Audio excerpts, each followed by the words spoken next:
What is impermanence? This collection of reflections, rooted in noble friendship, kalyāṇa-mitta, the listening of true Dhamma, saddhamma-sravaṇaya, and the wise contemplation of that Dhamma, is presented by a university professor currently in service. Though his intent was not to instruct you specifically, but rather to share his understanding of the Dhamma with his mother, it is offered here in the trust that you too may find benefit in it. The Dhamma is for the person of few desires, not for the one filled with craving. The one who is content with what they have, not for the one who is never satisfied. The one who seeks solitude, not for the one who clings to the company of crowds. The one who is energetic and determined, not for the indolent or slothful. The one who is mindful and present, not for the forgetful and scattered. The Dhamma is for the wise, not for the foolish or unknowing. The Dhamma is for the one who cultivates samadhi, mental stillness, not for the uncollected or distracted. The Dhamma is for the one who finds joy in the unadorned, who is drawn to the formless and non-proliferative. Not for the one who is entangled in the proliferations of the world and finds pleasure in them. From the Anguttara-nikāya, Atthakāni-paṭṭha, Gāha-paṭṭavagga. Namo tassa bhagavato arahato sammasambuddhassa. Namo tassa bhagavato arahato sammasambuddhassa. Namo tassa bhagavato arahato sammasambuddhassa. Homage to the Blessed One, the Worthy One, the perfectly enlightened One. This reflection records the understanding of a lay disciple, Upasaka, who listened to the Sri Saddhammas expounded by the Blessed One, the Buddha, through the words of a noble monk who has walked the path toward Nibbana.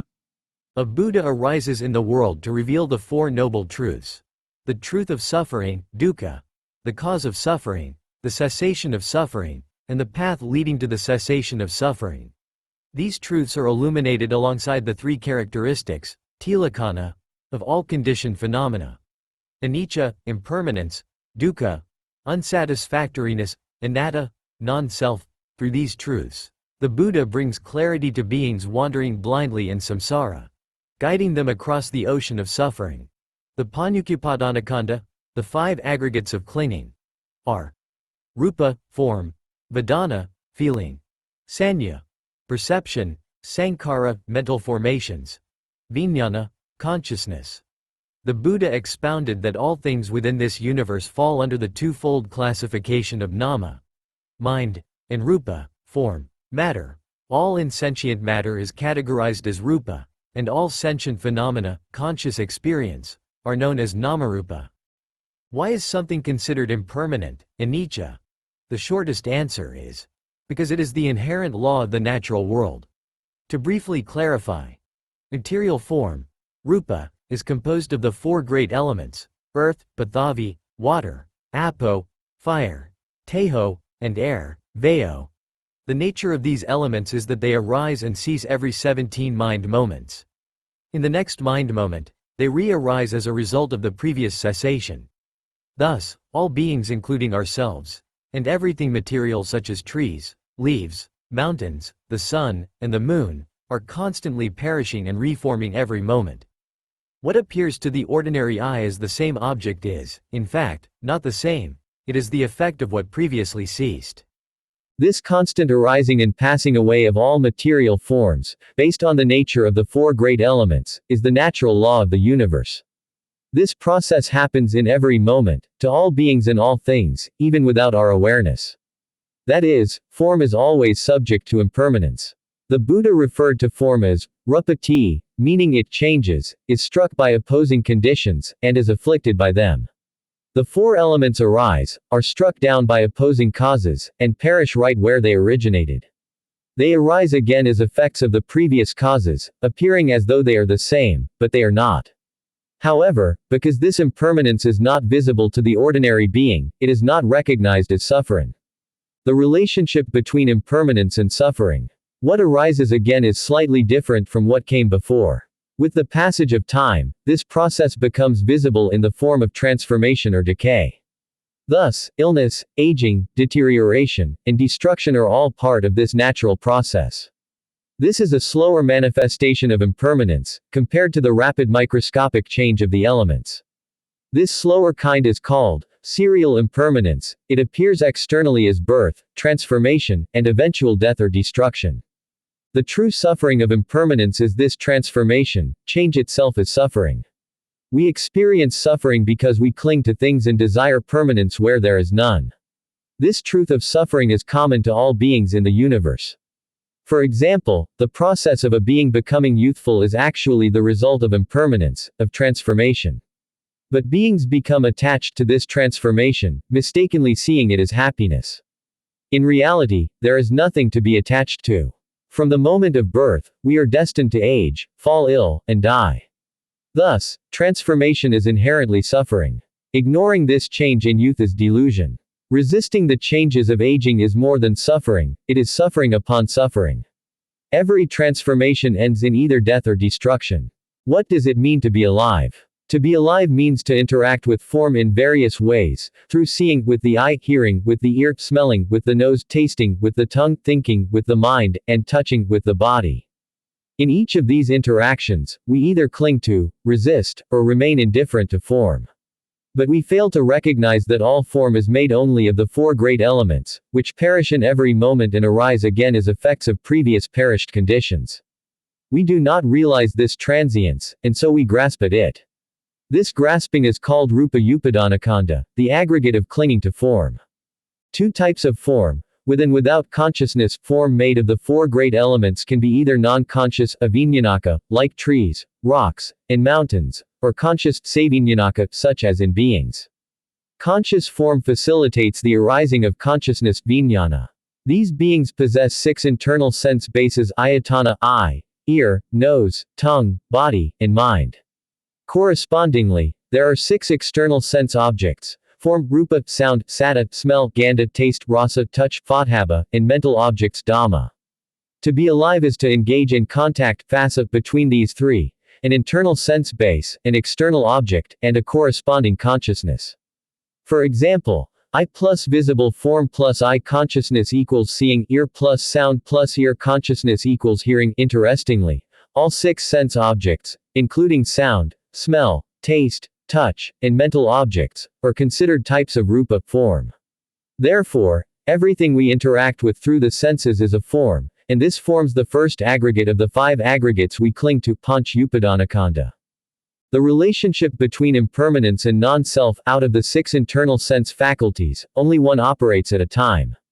The remaining five remain inactive. This is a process that happens at such speed it's impossible for us to comprehend it mentally.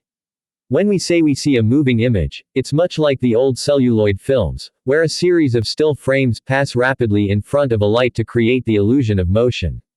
The eye does not remain fixed. It cannot perceive motion while continuously functioning. What the eye does is, it dies, and is reborn, moment by moment as it captures each frame of the movement. Because this occurs so rapidly, we perceive it as a single moving image. During the interval when sound is heard, the eye has ceased and the ear alone is active. If someone contemplates both the image they saw and the sound they heard, in that moment both eye and ear have ceased, and only the mind has arisen. Thus, someone seeing something does not hear it, and someone hearing or seeing it does not think about it simultaneously. However, the mental process, vijñāna, like a magician, uses memory stored in the brain to stitch these fragmented moments into a coherent narrative. Therefore, no continuous, singular, being, or person, exists. What's happening is the constant death and rebirth of each individual sense faculty, maintaining a chain-like sequence. To illustrate this, take a 6-cylinder, 4-stroke petrol engine as an example. It functions through fuel, petrol, and oxygen, just as all beings survive through nourishment and breath. Even with petrol and oxygen, the engine won't run unless a spark is created by an ignition system. Once the spark is ignited, one piston moves up and down twice. Even though the engine has 6 pistons, at any given moment, only one is active due to a single spark. In the same way, within a being, only one of the 6 sense faculties is active at any moment. That single active faculty initiates the arising of a chain of name and form aggregates, nama upadana-khandha. For instance, the moment the eye sees something, that moment triggers the entire nama upadana-khandha chain. How? When the eye, form, rupa, and I consciousness, cakkhu-viññāna, meet, contact, phassa, arises. This contact then gives rise to feeling, vedana, which arises after the moment of contact has passed but is its direct result. Then the experienced object is recognized, sanya, intention, satana, is formed, and action occurs, creating volitional formations, sankhara. This again perishes, but from it arises viññāna, moistened with craving, tanha. Thus, every aggregate arises from a previously non-existent state and ceases without remainder. Each component of the nama-upadana-khandha arises is the effect of the previous one's cessation. Between any two such aggregates, no continuous being or person exists. What flows is a sequence of dying and arising name-form aggregates. This sequence begins whenever an internal sense faculty contacts an external sense object. But an ordinary person, puthujjana, clings to the idea of self and mistakenly believes a continuous, enduring person exists within. Mutual conditionality between viññāna and nama-rupa. According to the doctrine of paticcasamuppada, dependent origination, from ignorance, avijja, arises formations, sankhara, from formations viññāna, from viññāna arises namarupa, name and form, from nama-rupa arise the six sense bases, salayatana, from those contact, phassa, from contact feeling, vedana, from feeling craving, tanha, from craving clinging, upadana, from clinging becoming, bhava, from becoming birth, jati, and from birth arise aging, death, sorrow, lamentation, pain, grief, and despair. However, when we consider the pair viññāna and nama-rupa specifically, viññāna gives rise to nama-rupa, and nama-rupa in turn supports the arising of viññāna. Within the whole of dependent origination, this is the only pair that exists in mutual interdependence in Ñamanya-Pakaya. Nama-rupa consists of the rupa form made of the four great elements Mahabhuta, and the nama mental aggregates that arise conditioned by it. Venerable Sariputta likened the relationship between nama-rupa and viññāna to two bundles of reeds leaning against each other, each sustaining the other so neither falls. As previously explained, rupa formed from the four great elements and the six internal sense bases dies every moment and arises anew from the result of its previous death. Viññāna enlivens or activates these newly arisen internal faculties. Again, the rupa arises and perishes, and viññāna activates the next arising. However, at any moment, only one faculty is activated by viññāna. The rest, though existent, remain dormant. Thus, nama-rupa survives only as long as viññāna continues to animate it. Conversely, nama-rupa provides the condition for viññāna to descend and exist. This mutual dependence is a symbiotic relationship. When rupa can no longer sustain viññāna, due to age or illness, viññāna departs and takes rebirth, forming a new nama-rupena womb, egg, or spontaneously diva, Brahma, pritha based on karma. As long as rupa remains viable for viññāna, viññāna remains associated with it, maintaining the flow of nama-upadana-khandha. In this way, viññāna protects nama-rupa, and nama-rupa supports viññāna. However, there is never a continuous viññāna or self in this process. There is no being or person traversing a singular existence. Therefore, to live a life is simply the unbroken operation of mutual conditionality between viññāna and nama-rupa. Each moment, both nama-rupa and viññāna perish, and their successors arise from those causes. Because of this uninterrupted cycle, life can also be defined as the active process of ditthadhamma-vedanaya-kama, the fruition of karma experienced within this life. How does the flow of the five aggregates of clinging, paññāpadana-khandha, operate under the principle of dependent origination, paticcasamuppada? As previously mentioned, the mutual interdependence between nama-rupa, name and form, and viññāna consciousness, is like two bundles of reeds leaning on each other. The Venerable Sariputta likened this to two sticks propped against each other. The Buddha compared this entire process to a whirlpool or water vortex. I've attempted to clarify this imagery in the illustration below. According to the Ekammula Sutta, the whirlpool can be explained like this. It has one root, ignorance avijja, two loops, the cycle of the five aggregates of clinging and the cycle of dependent origination, three dirt, greed, hatred, and delusion, five-fold expansion, the five aggregates, and 12 currents, the 12 links of dependent origination, leading from the ocean's depths, painful feeling, to the shore of the sage, the arahant.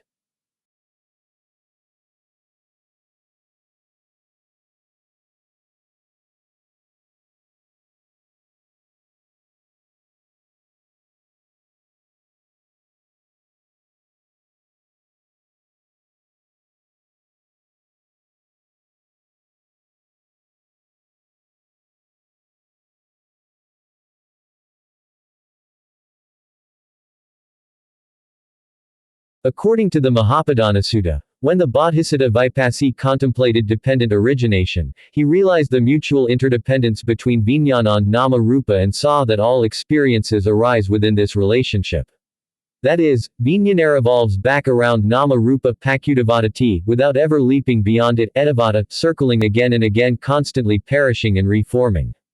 When internal and external sense bases come into contact, the corresponding consciousness arises. The union of the internal base, external base, and consciousness is called phassa, contact. Following phassa, vedana, feeling, arises. From vedana comes sanya, perception.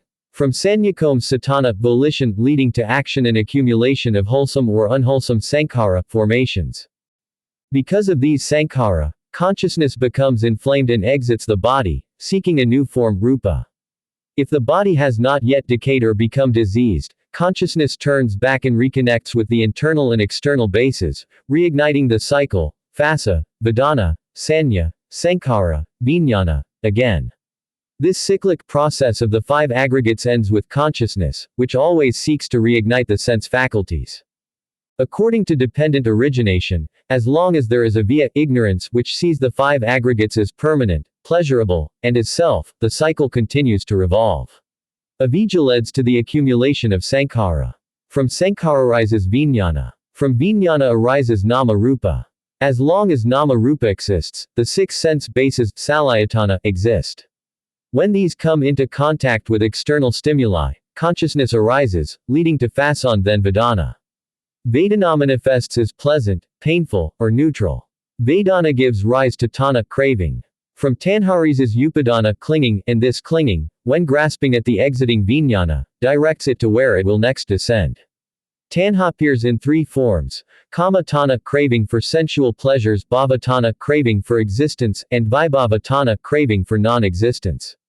Throughout a being's lifetime, kama tanha is usually active in six ways: craving for sights, sounds, smells, tastes, touches, and mental objects, Dhamma. Therefore, vijnana is redirected by upadana back toward the same type of rupate craves. At the moment of death, if the final thought is focused on a desired object, that becomes a pleasant vedana, giving rise to bhava tanha. Clinging to that object, upadana directs vijnana to fall upon it, giving rise to a new life form. On the other hand, if the final thought is of an undesired being or state, this leads to painful vedana and gives rise to vibhava tanha, a craving to be free from that object. However, since it is still craving, vijnana will again descend upon the same object due to upadana. This descent of vijnana onto nama-rupa is called bhava, becoming. At the moment it falls onto nama-rupa, this vijnana is referred to as patisandhi vijnana, linking consciousness. All of these stages take place within just one sata khanna, mind moment. During that mind moment, all six sense bases are generated through pasada rupa, sensitive matter. For example, in the phrase, kakunka patika rup ca upajati kaku vijnanam, tinam sangati phaso, the emergence of kaku vijnana, I consciousness, occurs by the transformation of consciousness fallen onto rupa during bhava, where the I base becomes sensitive and active. During that one sata khanna, the relevant external base makes contact with the now active internal base, allowing consciousness to arise. But since only one internal base can be active at a time, even though all are now technically present, only the first one to meet an external object is lit. This ignition, phassa, is the birth, jati, of the sense. From this birth arise old age, illness, death, sorrow, lamentation, pain, and despair. Because the pasada rupa arising in bhava lasts only one mind moment, during all subsequent moments, it does not remain. Therefore, no other sense base can meet its object and trigger consciousness. Clarifying the process in another way. Every form that arises from the four great elements lasts for a duration of 17 mind moments. At the end of each 17 mind moment cycle, the form ceases completely, and consciousness disengages from that form. The form that arises anew from the four great elements does so as the effect of the cessation of the previous form. It comes into being as something that did not exist before. This new form contains the six sense bases, meaning the internal faculties. When consciousness descends upon the form, initiating the transformation into name and formed namarupa, that is referred to as becoming bhava. At that very moment, the sense bases become functional, sensitive matter pasadarupa arises. The internal sense base, energized by consciousness, encounters an external sense object. Among the six, the internal faculty that first comes into contact with an external object determines the initial direction. The consciousness that had settled upon the form in the becoming phase transforms into the specific type suited to that internal faculty.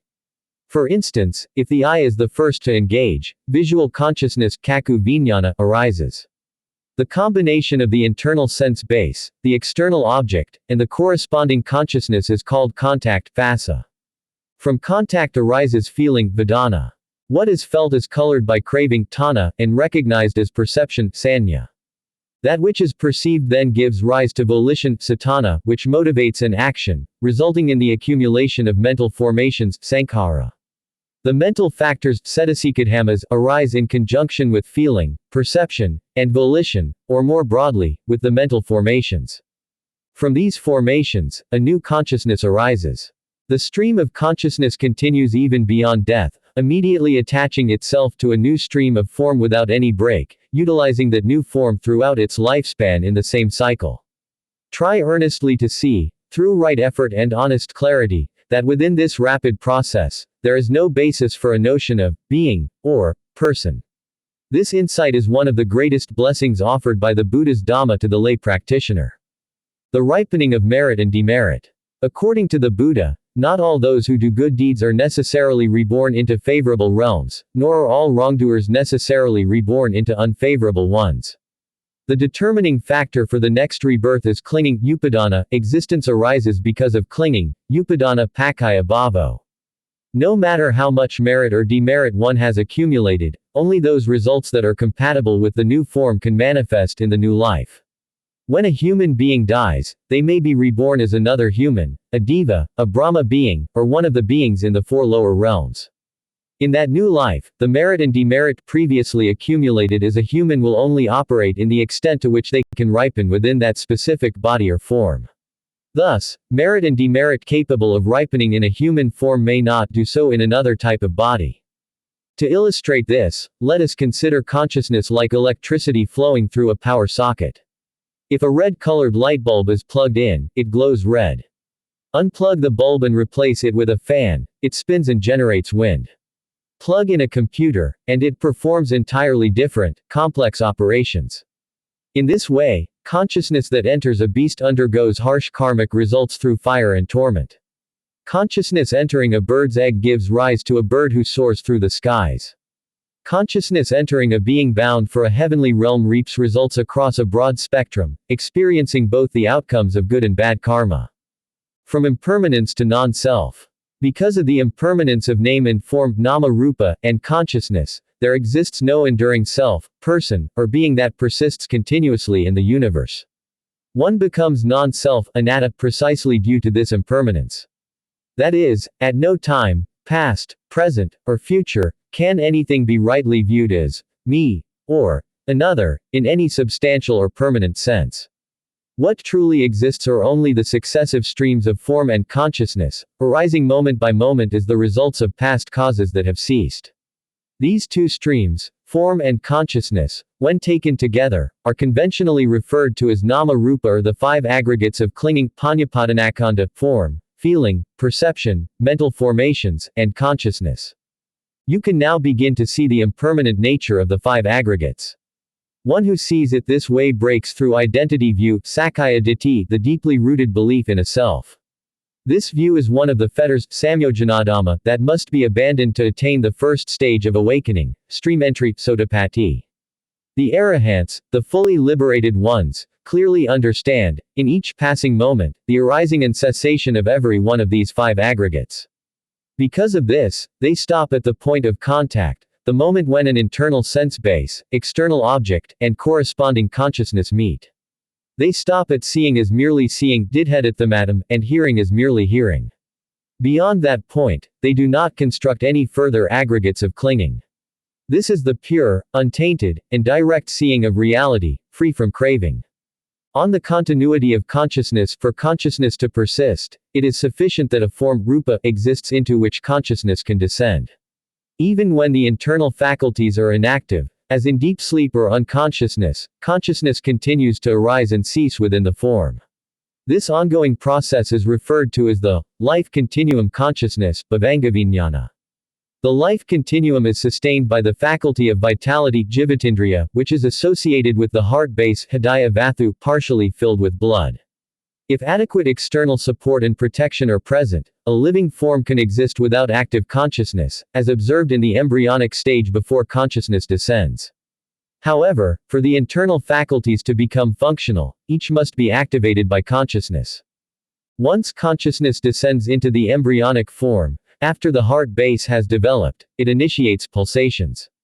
These pulsations generate tactile sensations, fathabhasanya, which in turn give rise to bodily formations, kaya sankhara.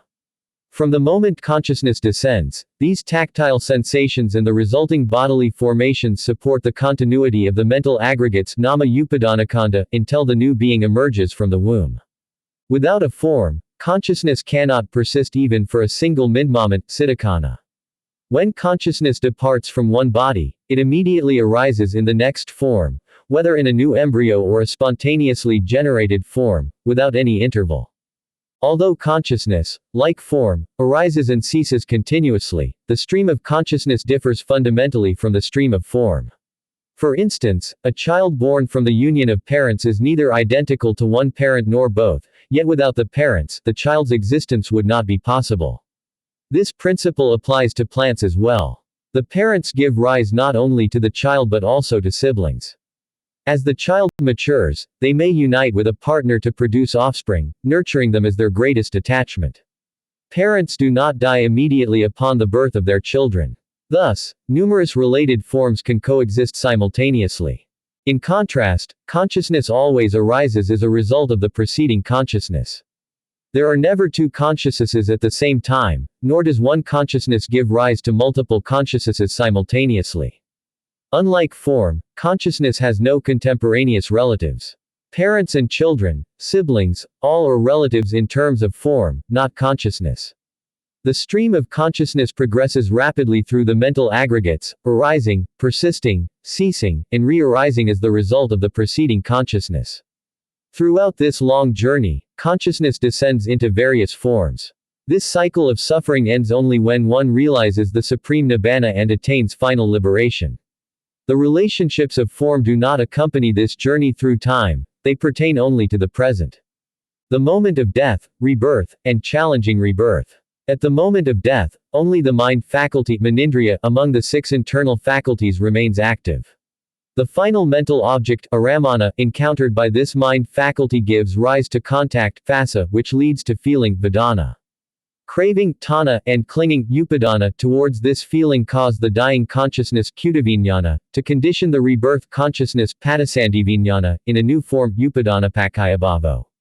Consequently, the stream of consciousness continues into the new aggregates without any interruption. Beings who have not eradicated ignorance and have not realized the 3 characteristics, impermanence, suffering, and non-self, perceive the 5 aggregates as permanent, pleasurable, and self. This misperception perpetuates the cycle of rebirth throughout samsara. However, if one can consistently train to perceive the impermanence of the 5 aggregates in the following manner, then at the moment of death, the final mental object can be seen as impermanent, suffering, or non-self. By not developing craving or clinging towards it, one can break the cycle of becoming. Breaking or limiting becoming corresponds to attaining one of the 4 stages of enlightenment: stream enterer, sotapanna, once returner, sakadagami, non-returner, anagami, or arahant. The realization of these stages depends on the depth of understanding of the impermanence, suffering, and non-self nature of the 5 aggregates. By habitually contemplating the impermanence of the 5 aggregates throughout life, one can train to perceive the final mental object at death as impermanent, suffering, or non-self. By not craving the past 5 aggregates, not aspiring for future aggregates, and observing the present aggregates as impermanent, suffering, or non-self, one can develop insight. This insight leads to the abandonment of defilements without agitation. A wise monk cultivates this practice diligently. One should strive to abandon defilements today, for who knows if death will come tomorrow. There is no bargaining with Mara and his mighty host. Living thus, diligently day and night, without laziness, one becomes a monk who has truly had an auspicious day, as declared by the peaceful sage. Bhaddekaratta Sutta, Nidatitho Chathudho, Majjhima Nikaya, Upparapanasapali, Vibhangavago. The impermanence of the six sense bases and their associated aggregates. The I is impermanent. Forms are impermanent. Any contact that arises due to the I is impermanent. Any feeling that arises due to the I is impermanent. Any perception that arises due to the I is impermanent. Any mental formation that arises due to the I is impermanent. Any consciousness that arises due to the I is impermanent. The I is impermanent. Forms are impermanent. The I, form, and consciousness, along with the five aggregates that arise through contact, are impermanent. All name and form phenomena are impermanent.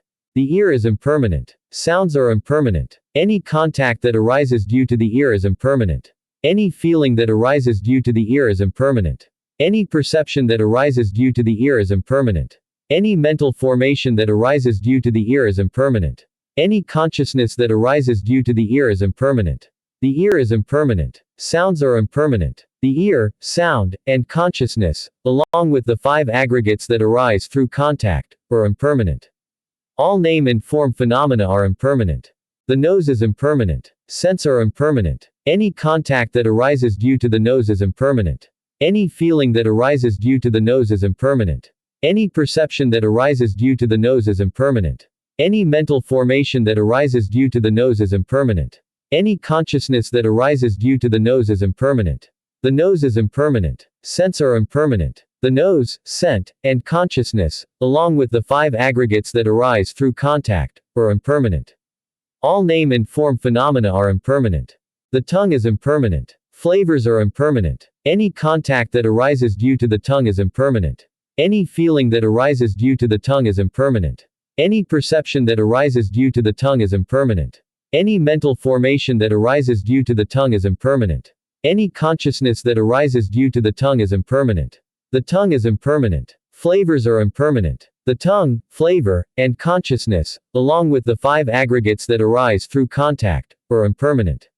All name and form phenomena are impermanent. The mind is impermanent. Thoughts are impermanent. Any contact that arises due to the mind is impermanent. Any feeling that arises due to the mind is impermanent.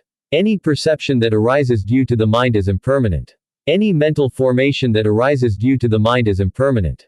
Any consciousness that arises due to the mind is impermanent.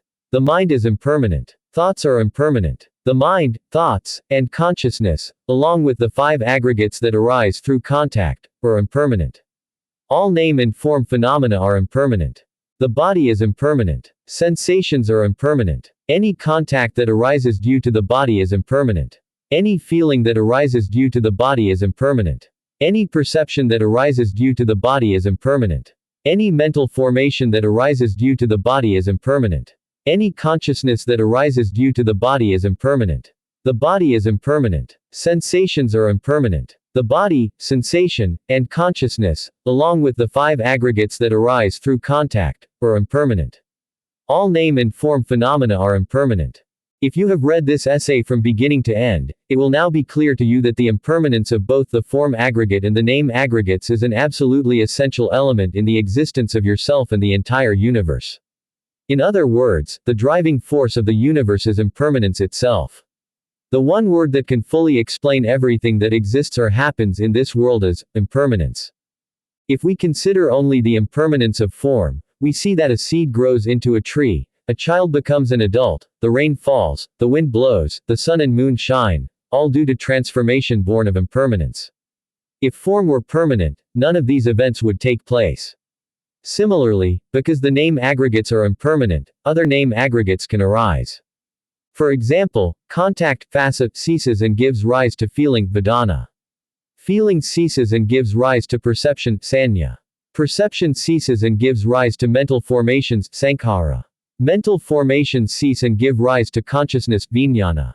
The continuation of the name aggregate chain is possible only because each element is impermanent.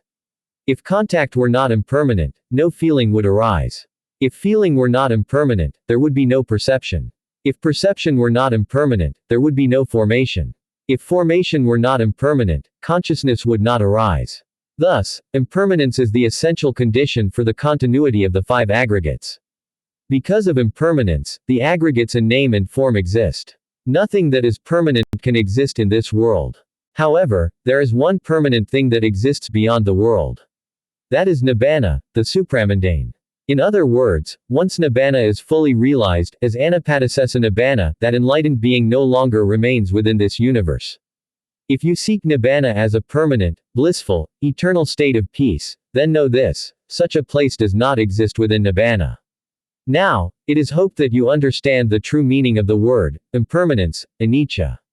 Impermanence refers collectively to the three phases of arising, existence, and cessation. On the other hand, the meaning of permanence nikka is non-arising, non-existence, and non-ceasing, i.e., nibbana. Therefore, as you develop contemplation on the impermanence of the five aggregates as mentioned earlier, you must reflect not only on the word impermanence, but also on the arising, duration, and cessation of each aggregate.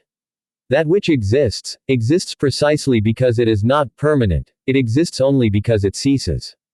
Form ceases, giving rise to form. Contact ceases, giving rise to feeling.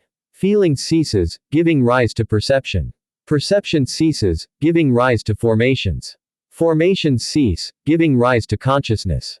Taking refuge in the triple gem. According to the teachings of the Buddha, a lay follower can only attain a result from the Dhamma by taking refuge in the triple gem. There is no other refuge than this. Buddha, Dhamma, Sangha are my supreme refuge. The Buddha declared that the fruit to be expected by a lay follower from the Dhamma is streamantri, sotapatti phala. The essential defilement that must be abandoned in order to realize stream entry is sakkaya ditthi, personality view. It is the writer's personal reflection that many laypeople who are inclined to preach the Dhamma may often be motivated by subtle forms of sakkaya ditthi, a latent conceit or desire for self-assertion masked as enthusiasm. However, when a venerable monk preaches the Dhamma, he does so purely out of compassion for laypeople, not to show off his scholarship or discipline. Therefore, any lay follower who follows this Dhamma path solely with the aim of realizing nibbana, not for divine or human pleasure, must take refuge only in the triple gem. The Buddha taught that even a newly ordained novice monk is worthy of veneration by an elder lay stream enterer, due to this noble quality of being well practiced, supatipanna. If the principles in this essay have resonated with you, and you wish to deepen your understanding further, please listen to the Dhamma talks of the Most Venerable Rajagiriya Ariyananatharo. Much of the insight and understanding presented here has been drawn from his profound teachings. Additional material has been supplemented using the teachings and texts of the Venerables Katakurundaññānananda, Rarakane Chandavimala, and Mankadawala Sudassana. Regardless of which venerable you listen to, always remember in your heart that all of this is the Buddha's own noble Dhamma.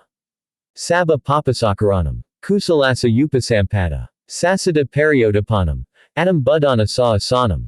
Abstain from all evil, cultivate wholesome deeds, merit, loving kindness, generosity, concentration. Purify the mind. See the impermanence of both the unwholesome and the wholesome. This is the teaching of all the Buddhas. After reading these reflections, if you feel a sense of joy from recognizing the truth in them, then regard that joyful mind as an impermanent formation, just another arising of the five aggregates.